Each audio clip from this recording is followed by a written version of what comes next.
Good morning, student. Today we will discussion the topic of permanent settlement in class 8 subject history. So we can discussion the permanent settlement as well as the Mahalwari system and the Rayatwari system in Bengal during the British period. So we can discuss on the gist of topic. By the term of permanent settlement, the Raja and the Talukdar were recognized a Jamindar. They were asked to collect rent from the peasant and pay revenue the company. The amount to be paid was fixed permanently. That is, it was not be increased ever in further or future. सो अभी हम लोगों ने इसमें देखा कि permanent settlement वह व्यवस्था थी जो बंगाल में लागू की गई थी, जिसमें राजस्व या टैक्स जो है वसूल करने का कार्य फिक्स कर दिया गया था, जिसे भविष्य में बढ़ाने की बात नहीं की गई थी. Lord Cornwallis was the governor general of India when the permanent settlement was introduced.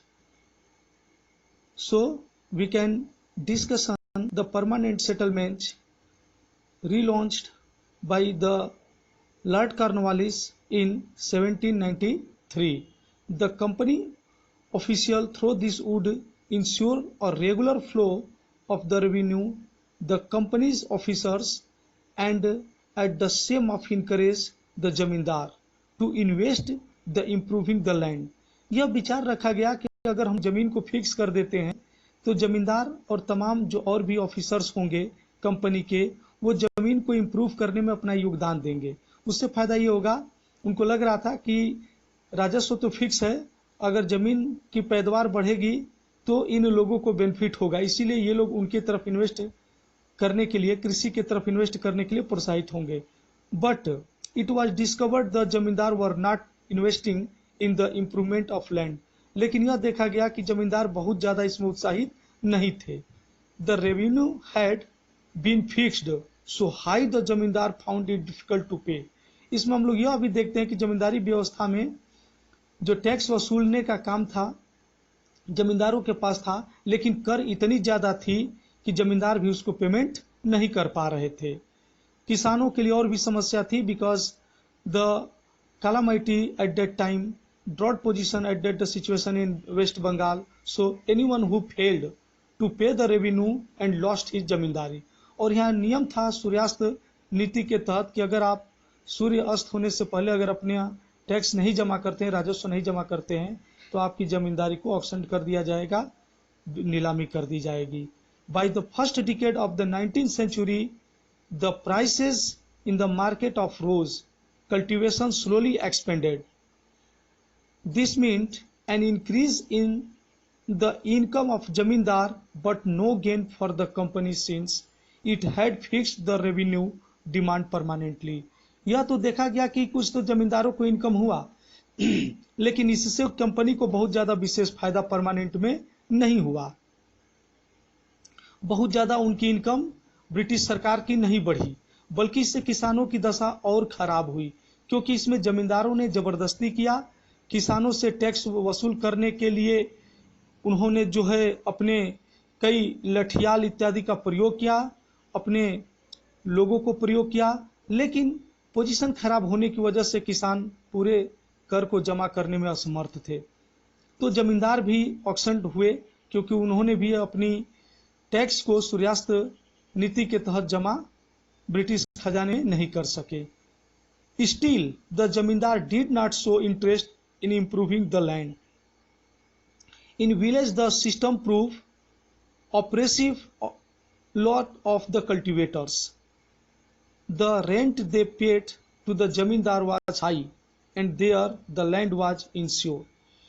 इसके मतलब यह था कि जमींदारी जो थी उस पर टैक्स बहुत ज्यादा था, कर बहुत ज्यादा लिया जाता था, उनकी भूमि भी जो इनसिक्योर होती थी, लोन वो ले करके दूसरे से किसान जो है पेड करते थे तभी भी संभव नहीं था. The active of the land height cultivated to the generation. तो एक बहुत बड़ी समस्या थी परमानेंट सेटलमेंट के अंतर्गत जो लॉर्ड कॉर्नवालिस के द्वारा 1793 में लागू किया गया। यह भारत के टोटल 19% भागों पर लागू था, जो बंगाल प्रेसिडेंसी के अंतर्गत असम, उड़ीसा और बिहार और बनारस तक के क्षेत्र में यह व्यवस्था लागू की गई थी, जिसमें कर को फिक्स कर दिया गया था। लेकिन यह व्यवस्था किसानों के लिए बहुत ही नुकसानदायक साबित हुई। जब इस प्रकार की व्यवस्था नुकसानदायक साबित हुई तो ब्रिटिश सरकार ने एक नई व्यवस्था लाया, जिसे महलवारी सिस्टम को कहा गया। इसे लागू करने का श्रेय भारत में इंग्लिशमैन हॉल्ट मैकेंजी को जाता है। 1822 में इस व्यवस्था को लागू किया गया और इसमें जो है विलेज चीफ को, जो गांव के प्रमुख होते थे, मुखिया को दिया गया कर वसूल करने का कार्य, और इसमें बीच में मीडिएटर जो जमींदार थे, जो कर संग्रह करता थे, उनको हटाया गया। लेकिन इससे भी बहुत ज्यादा फायदा इसलिए नहीं हुआ क्योंकि कर की जो दर है वो बहुत ज्यादा थी, रेवेन्यू बहुत ज्यादा थी। किसानों की वही बात थी, जो विलेज के लोग, गांव के मुखिया के लोग इसको वसूल कर पाना संभव नहीं था। So village head man was given the charge the collecting of revenue and pay the company. लेकिन यह भी व्यवस्था बहुत सफल नहीं हुई, जिसमें किसानों का इसमें भी भरपूर शोषण हुआ। यह भारत के 30% भागों पर लागू थी, जो ज्यादातर जो है बॉम्बे प्रेसिडेंसी के अंतर्गत यह आती थी। उन जगहों पर इस व्यवस्था को लागू किया गया था। जब भारत में हम लोग देखते हैं कि ब्रिटिश सरकार अपनी शक्ति को स्थापित करती है और राजस्व सोचती है कि बंगाल जैसा क्षेत्र एक सोने का बोरिया मिल गया है, ज्यादा से ज्यादा कर वसूल किया जाए, और उन्होंने नई व्यवस्था को लागू किया, जिसमें हम लोग देखते हैं कि परमानेंट सेटलमेंट के अंतर्गत जमींदारों को व्यवस्था दी गई। जमींदार केवल मीडिएटर के रूप में थे, कर संग्रहकर्ता के रूप में थे। अगर वो नहीं कर चुका पाते थे तो उनकी भी जमीन को अपसेंट कर दिया जाता था, नीलामी कर दी जाती थी। तो किसानों का इसमें भरपूर शोषण किया गया। राजस्व को बढ़ाने के लिए भूमि में सुधार नहीं हुआ क्योंकि कर वसूल था, किसानों को देना ही देना था। वह ऋण के जाल में भी फंसते चले गए।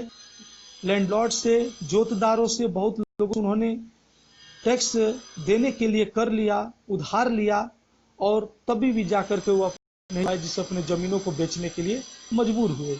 इसके बाद हम लोग देखते हैं एक नई व्यवस्था जो मुनरो या रैयतवारी सिस्टम व्यवस्था के नाम से लागू किया गया।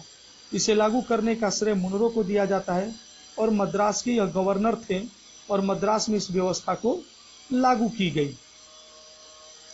तो इस प्रकार से एक ऐसी व्यवस्था थी जिसमें सीधे किसानों से कर वसूल करने की बात की गई थी। देखा गया उपयुक्त दोनों व्यवस्थाओं में कि ज्यादातर जमींदार तथा महलवाड़ी सिस्टम के अंतर्गत जो हेड विलेज चीफ थे उन्होंने शोषण ही किया है। तो लगा ये ब्रिटिश सरकार को कि इससे कुछ किसानों को फायदा होगा और उन्होंने जो एक नई व्यवस्था रैयतवारी व्यवस्था को लागू किया। यह भारत के 51% भूभाग पर लागू था, जिसमें मद्रास प्रेसिडेंसी आते थे। यह सीधे किसानों से कर वसूल करने की बात की गई थी। अब इसमें हम लोग कुछ असाइनमेंट के अंतर्गत क्वेश्चन देखेंगे। तो पहला क्वेश्चन है, what were the term of permanent settlement. Permanent settlement क्या उसको बताना है, इसकी समस्याओं को बताना है। What problem did it pose. Second question, give a brief description of the Mahalwari system.